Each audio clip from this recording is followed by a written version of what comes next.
Cartel bosses spend millions trying to stay alive. Armored SUVs, private compounds, hidden safe houses, police informants, former soldiers, men with rifles outside the gate, drivers who know every escape route, guards who sleep outside bedroom doors. From the outside, this kind of protection looks impossible to break. But in the criminal underworld, protection has one fatal weakness. The closer someone is to the boss, the more dangerous he becomes. A rival has to find you. A police unit has to track you.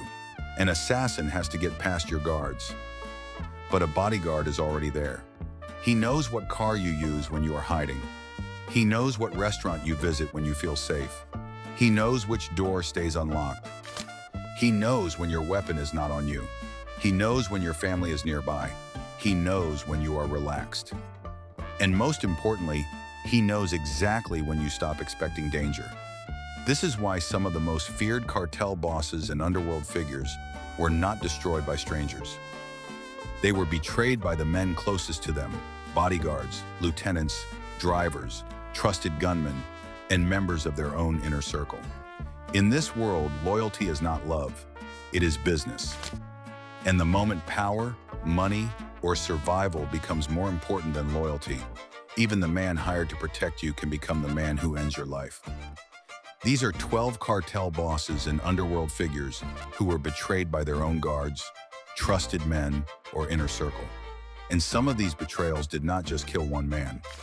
They changed entire criminal empires. 12. The bodyguard who waited behind him. The most terrifying betrayal is not the one you see coming. It is the one standing right behind you.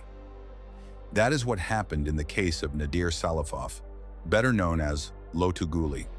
He was not a Mexican cartel boss, but in the post-Soviet underworld, he carried the same kind of fear and influence.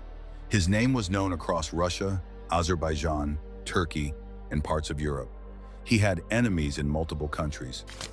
He understood that men like him rarely died peacefully, so he did what powerful criminals always do. He surrounded himself with protection, but protection only works if the people around you stay loyal. In August 2020, Salafov was inside a restaurant in Antalya, Turkey. It was the kind of place where a man like him should have felt comfortable. He was seated, he was relaxed.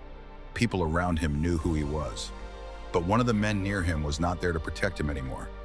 Reports said the killer was one of his own bodyguards.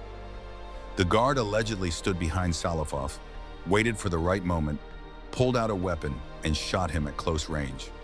There was no dramatic convoy ambush, no rival gang storming the building, no shootout in the street, just a trusted man standing close enough to end everything in seconds. That is what makes this kind of betrayal so cold. A bodyguard does not need to break through security because he is security. He does not need to guess where the boss will be because he is already with him. He does not need to get close because closeness is his job. And Salafov's death proved one of the underworld's oldest truths. The person closest to the boss can become the most dangerous enemy in the room. But Salafov was not the only man whose story showed this. Years earlier, inside Mexico's Gulf Cartel, another killing revealed how bodyguards could become tools of betrayal. Salvador Gomez Herrera was not just a random criminal associate. He was close to Osiel Cardenas Guillen, the feared Gulf Cartel leader. He was reportedly so close that he became the godfather of Osiel's daughter. That kind of relationship should have meant trust. In normal life, it would. But cartel life does not follow normal rules. After a family baptism, the atmosphere changed. A moment connected to family, religion, and loyalty turned into something far darker. Osiel reportedly ordered his bodyguard, Arturo Guzman de Sena, to kill Gomez Herrera. The killing helped build Osiel's terrifying nickname, Mata Amigos, the friend killer. Think about what that name means. A man so ruthless that even friendship could not protect you. A man who could sit beside you, call you close, bring you into his family circle, and still decide that you had become a problem. In this case, the bodyguard was not betraying Osiel.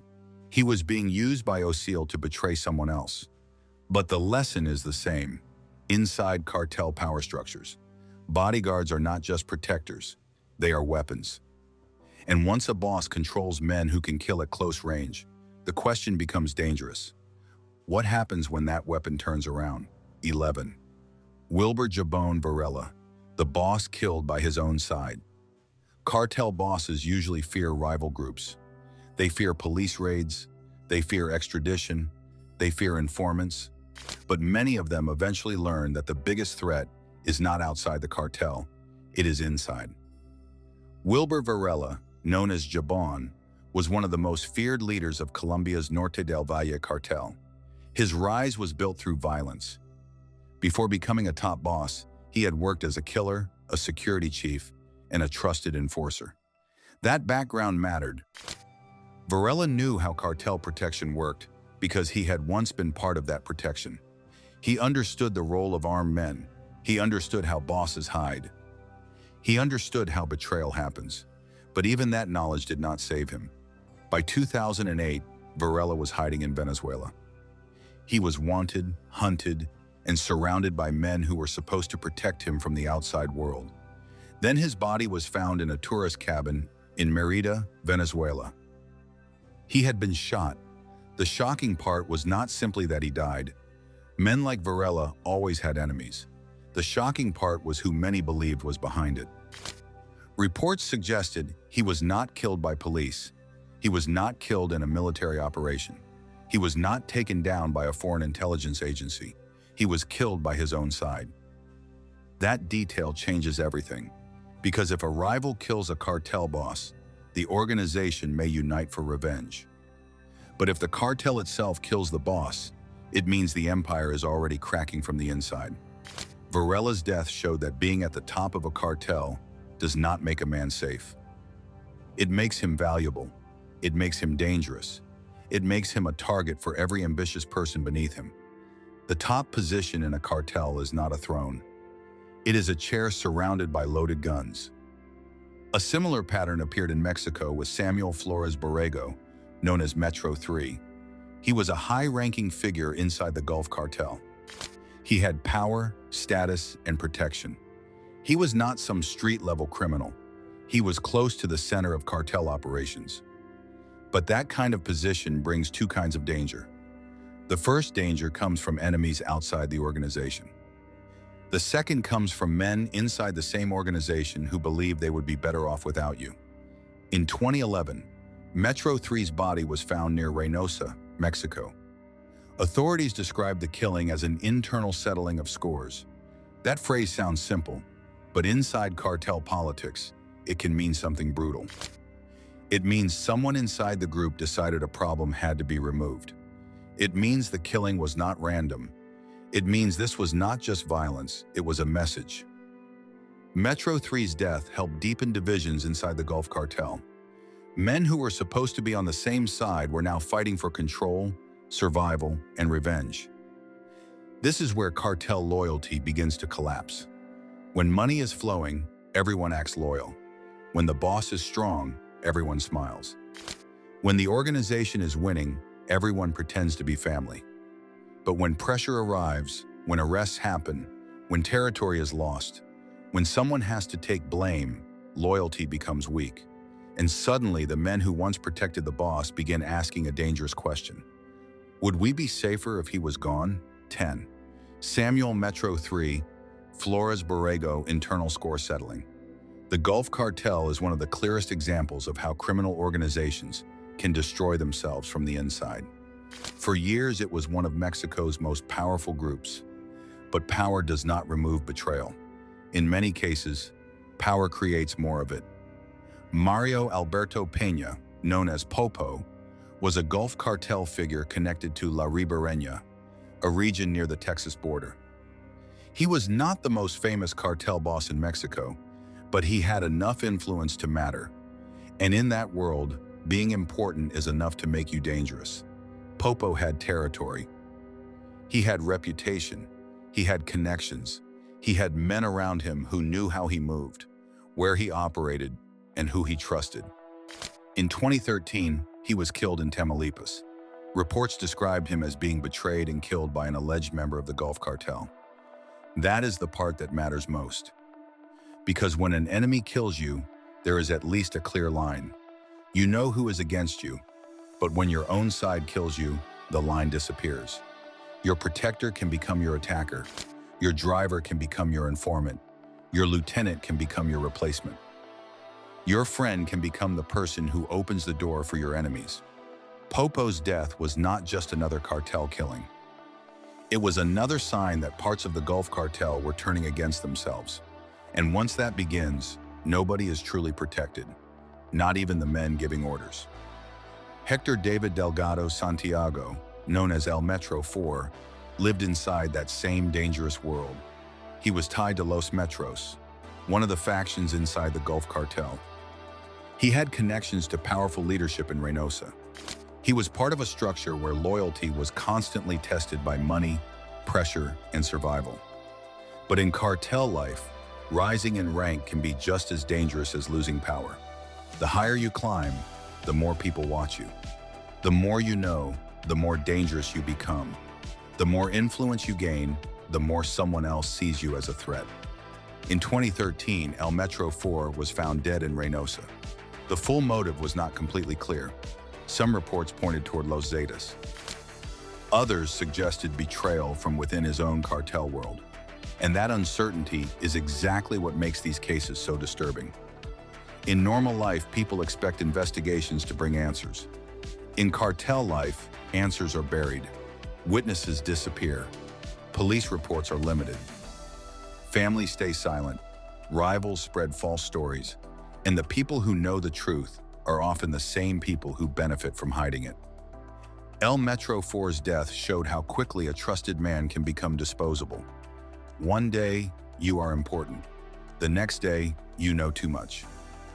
One day, your own people call you brother. The next day, they decide the organization is safer without you. That is the tragedy of cartel power. It is never stable. It only looks stable until the next betrayal. 9. Mario Popo Peña, betrayed in his own circle. Every cartel boss needs protection, but protection creates another problem. What happens when the guards become too strong? This question sits at the center of the story of Arturo Guzman de Sena, known as Z1. He was one of the original figures behind Los Zetas, the armed wing that began as protection for Gulf Cartel boss Ociel Cardenas Guillen. These were not ordinary bodyguards. They were trained men, former soldiers, men with discipline, weapons knowledge, and military experience. They were brought in to protect cartel leadership, enforce orders, and create fear. At first, this made sense for the bosses. Why rely on ordinary street gunmen when you could have trained killers? Why trust amateurs when former soldiers could protect your empire? But this decision created a monster.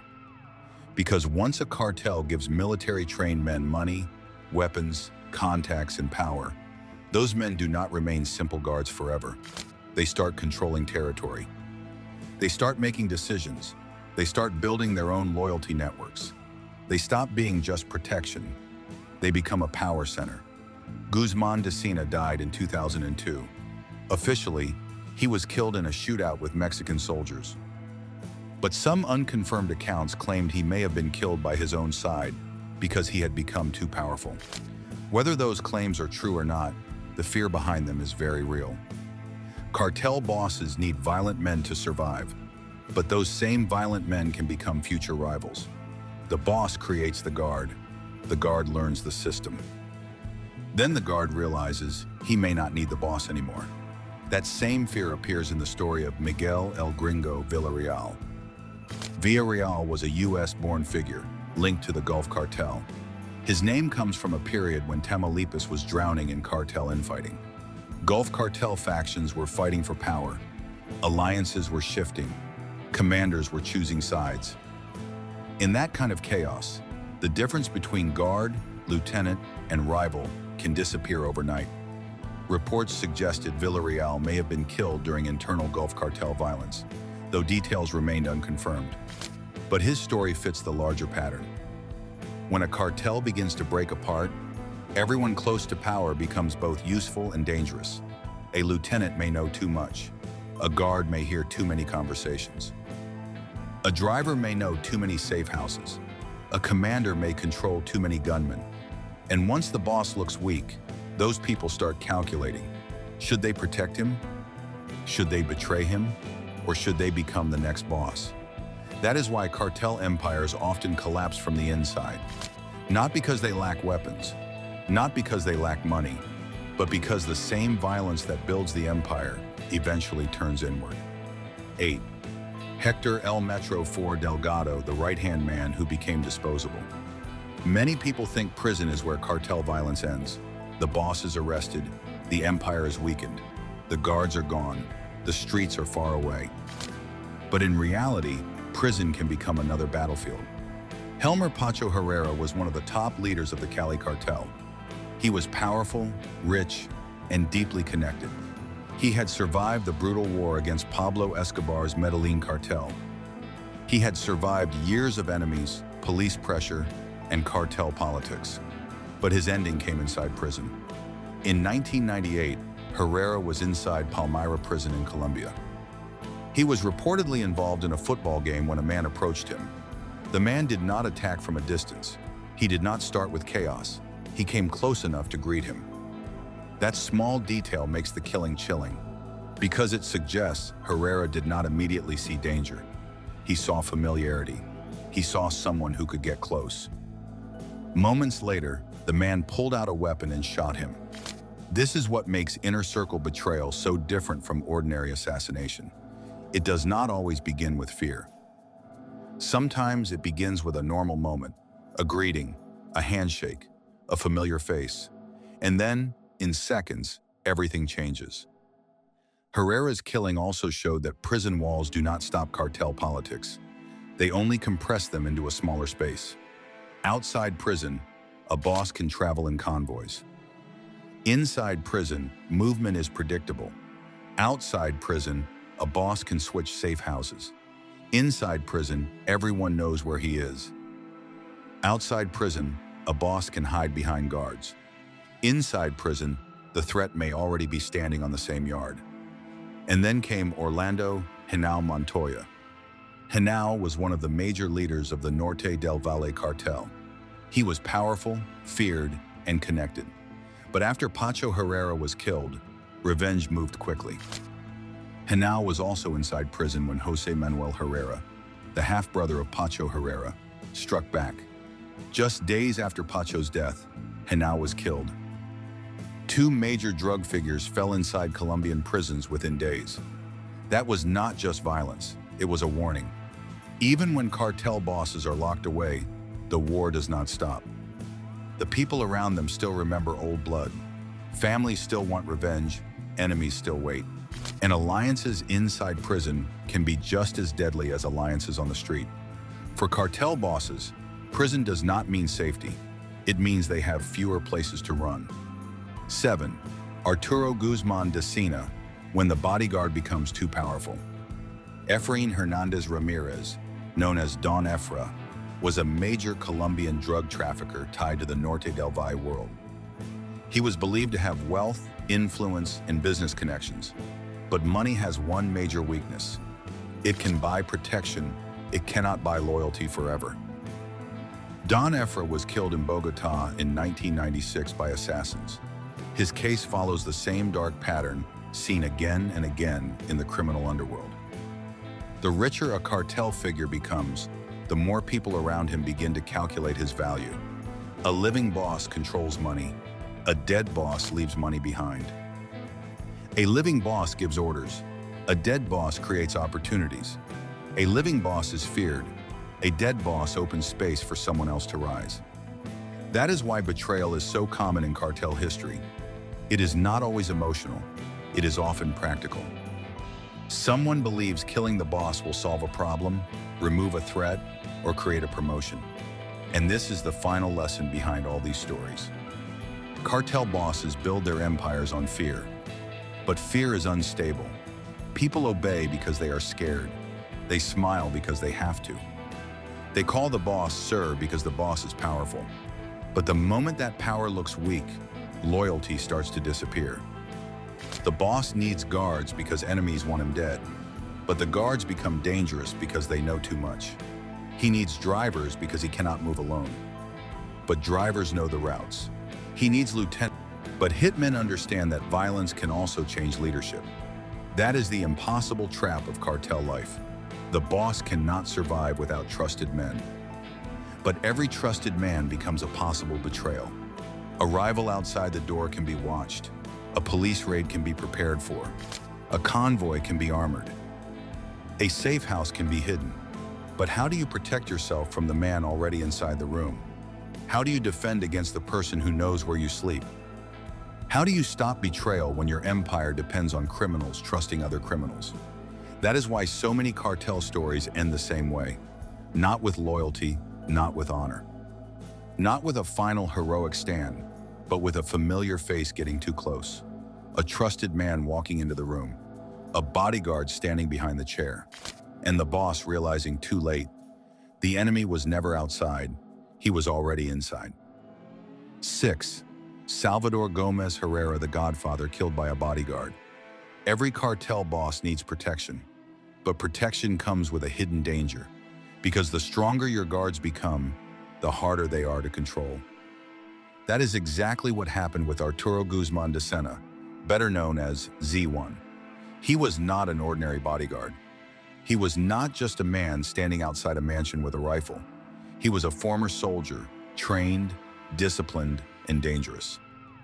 He came from a military background, and that made him valuable to the Gulf Cartel. At that time, Ociel Cardenas Guillen needed men who could protect him from rivals, police, and anyone who tried to challenge his power. Ordinary gunmen were useful, but trained soldiers were something else entirely. They understood weapons, they understood tactics, they understood discipline.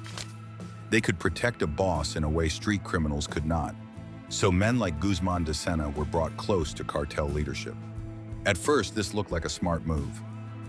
A cartel boss with former soldiers around him becomes harder to attack. His convoys become more dangerous. His safe houses become better protected. His enemies think twice before making a move. But there was one problem. Once you give trained killers money, weapons, power, and access to cartel secrets, they do not stay simple bodyguards forever. They begin to understand how the business works. They learn who controls the routes. They learn which police officers are paid. They learn where the money moves. They learn who is weak, who is strong, and who can be replaced. This is the moment where a guard stops being just a guard. He becomes a power center. And that is what Los Zetas eventually became. They started as an armed wing connected to the Gulf Cartel, but over time, they became something far more dangerous. They had their own identity, their own reputation, and their own violent power. Guzman de Sena's story shows the nightmare every cartel boss creates for himself. To survive, he needs dangerous men. But if those men become too dangerous, they can become rivals. A weak guard cannot protect you. A strong guard can overthrow you.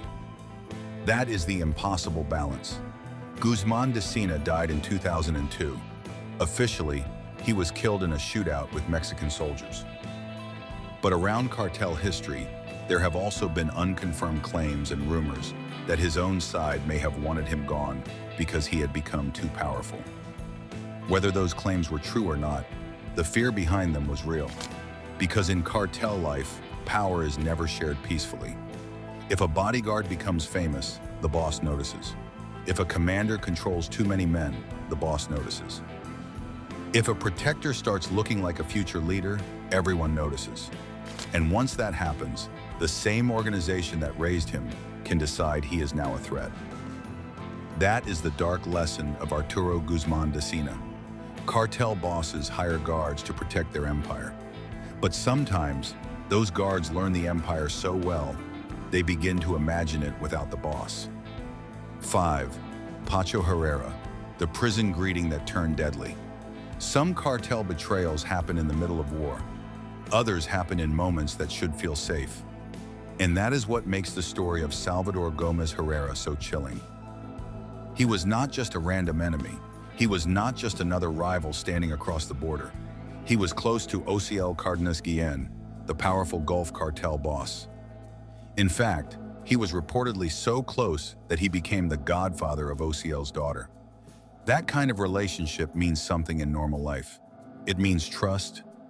It means family connection. It means loyalty. But in cartel life, even family moments can turn into death traps. After a baptism ceremony, when people should have been thinking about family, celebration, and religion, the atmosphere changed. OCL reportedly ordered his bodyguard, Arturo Guzman de Sena, to kill Salvador Gomez Herrera. Think about how cold that is. This was not a stranger. This was not someone outside the circle. This was a man close enough to be part of a deeply personal family event, and still, he was removed.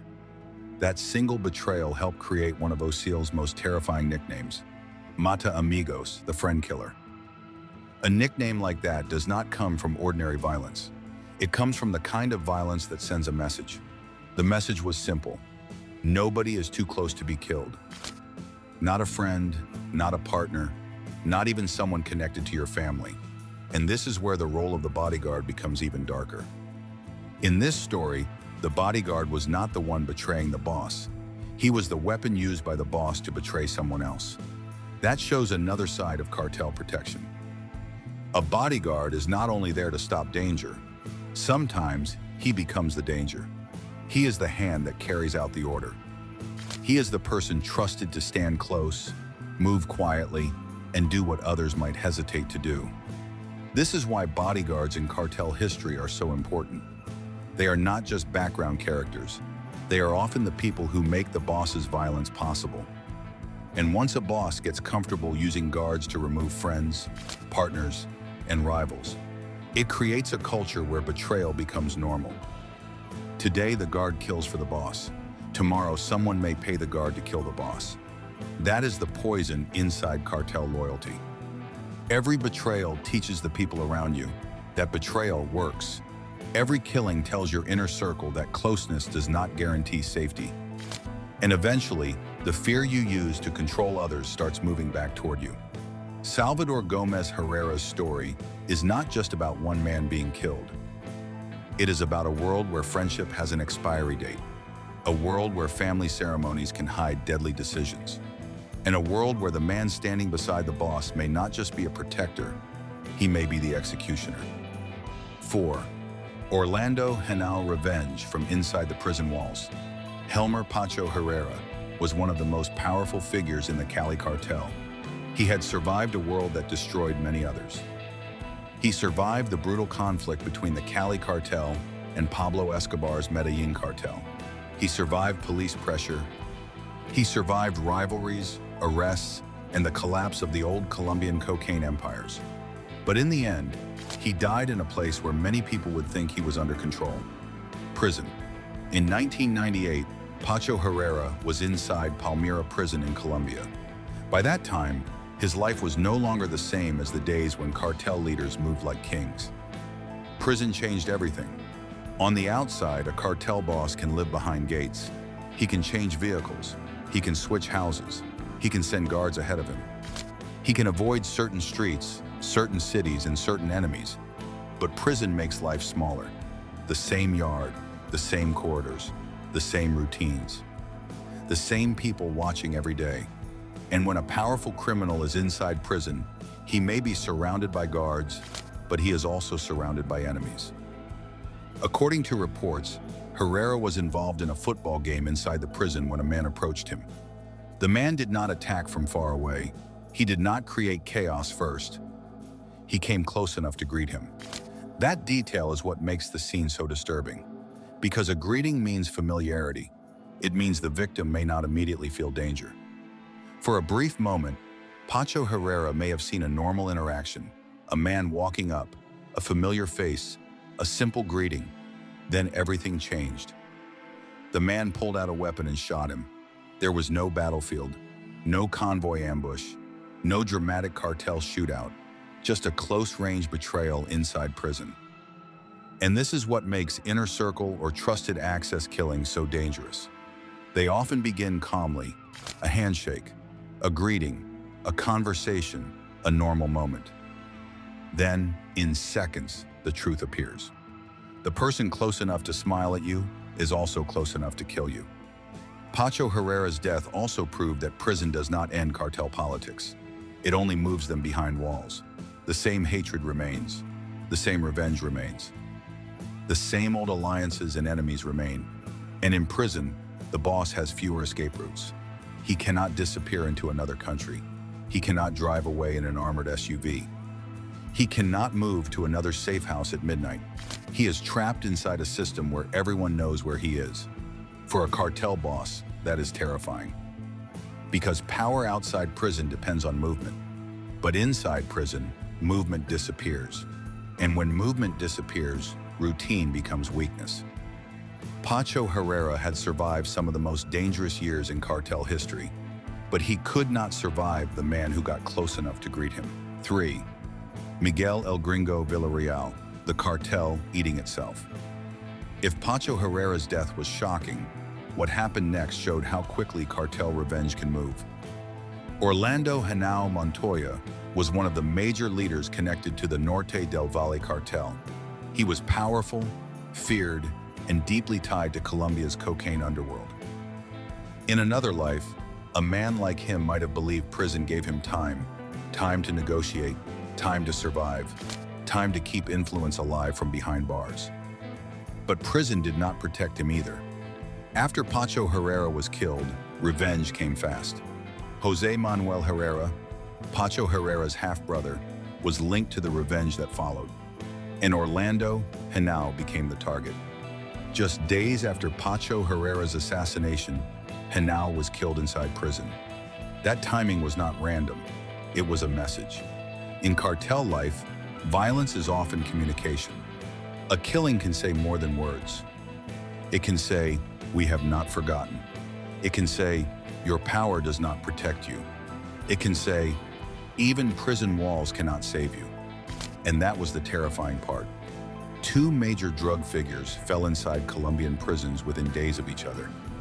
These were not street-level criminals. These were men with history, enemies, influence, and blood behind their names. But once they were inside prison, the rules changed. On the street, they could hide behind convoys and gunmen. Inside prison, enemies could be closer than expected. On the street, they could control space. Inside prison, space controlled them. On the street, they could choose who entered their world. Inside prison, the world was already around them. That is why Orlando Henao's death is so important in this story. It proves that for cartel bosses, arrest does not always mean the war is over. Sometimes arrest only changes the location of the war. The same rivalries continue. The same revenge continues. The same families remember who killed who. And inside prison, old enemies may finally get the chance they never had outside. Henao's story also shows the cycle of cartel violence. One killing creates another killing. One betrayal creates another revenge. One death opens a door for another death. And everyone inside the system understands that the cycle rarely stops naturally. It only pauses. Then someone makes a move. For viewers, this chapter should feel like the moment where the audience realizes something important. Cartel bosses do not have safe places. Not mansions. Not safe houses. Not armored cars. Not even prison. Because when your life is built on violence, the violence follows you everywhere. Even behind locked gates, even behind walls, even when you think the outside world can no longer reach you. 2. Don Efra, the rich man who still couldn't buy safety.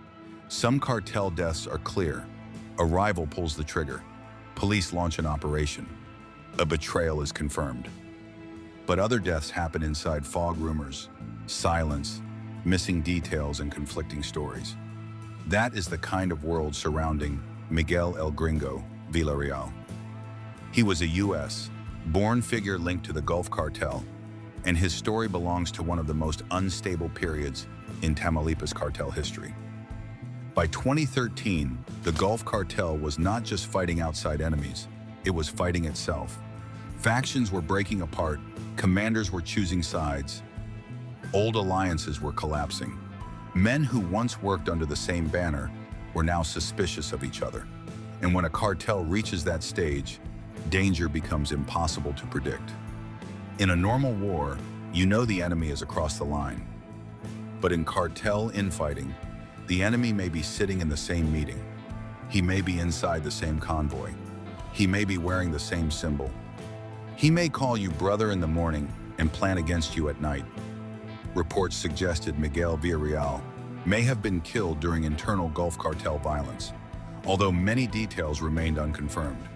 But even that uncertainty tells us something. Cartel deaths often do not come with clean answers. There may be no official truth, no complete investigation, no witness willing to speak, no clear public record. Instead, there are whispers. One version says a rival group was involved. Another says it was internal betrayal. Another says he was removed because someone else wanted power. This fog is part of the cartel world. Violence happens, bodies appear, and the truth gets buried under fear. But the bigger pattern is clear. When a cartel begins eating itself, everyone becomes prey.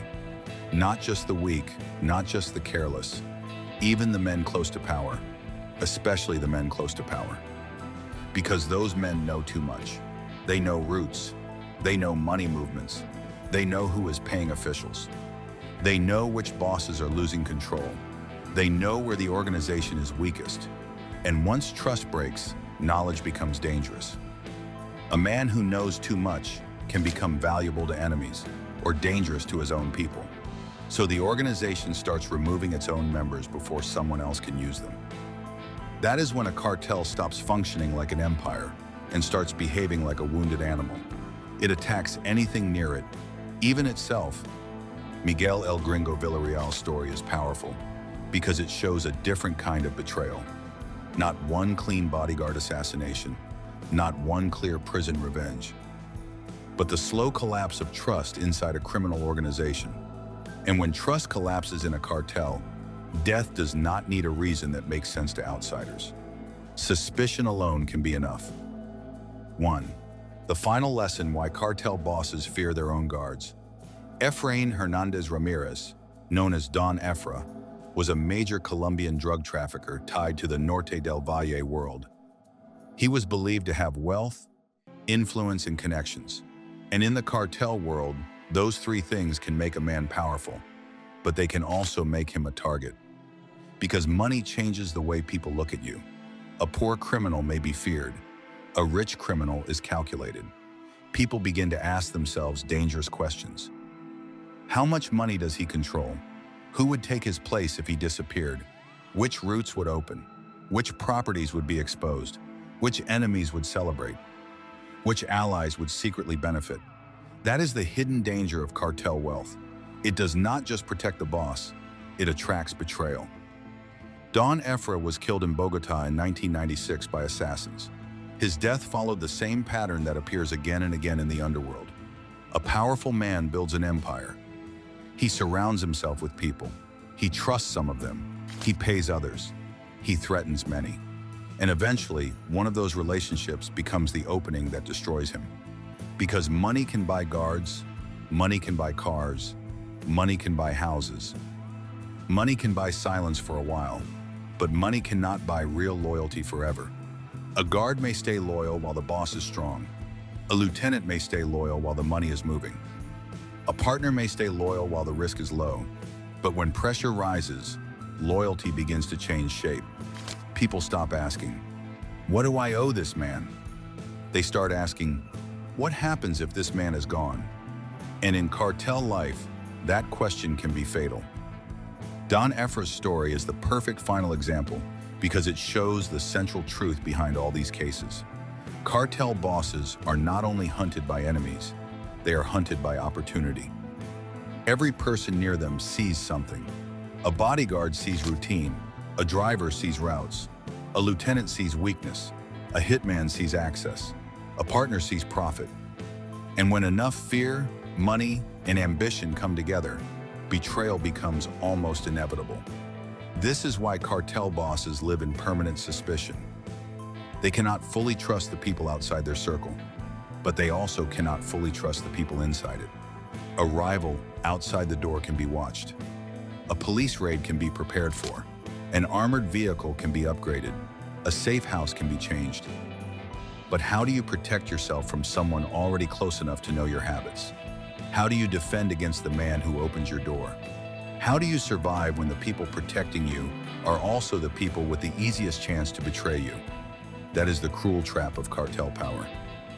The boss needs trusted men to survive, but every trusted man becomes a possible weakness. And that is why so many underworld stories end in the same way. Not with honor, not with loyalty, not with the boss escaping into legend, but with a familiar face, a quiet moment, a man getting close, and the truth appearing too late. The enemy was never outside the door. He was already inside. Cartel bosses spend their entire lives trying to control everyone around them. But these stories prove one thing. In the underworld, nobody is truly untouchable.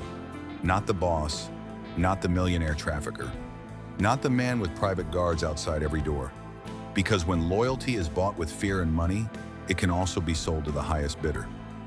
And sometimes, the final face a cartel boss sees is not an enemy.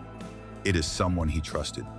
If you want more real stories from the world of cartel power, betrayal, and hidden fortunes, subscribe to the channel. And comment below, do you think cartel bosses fear their enemies more or their own men?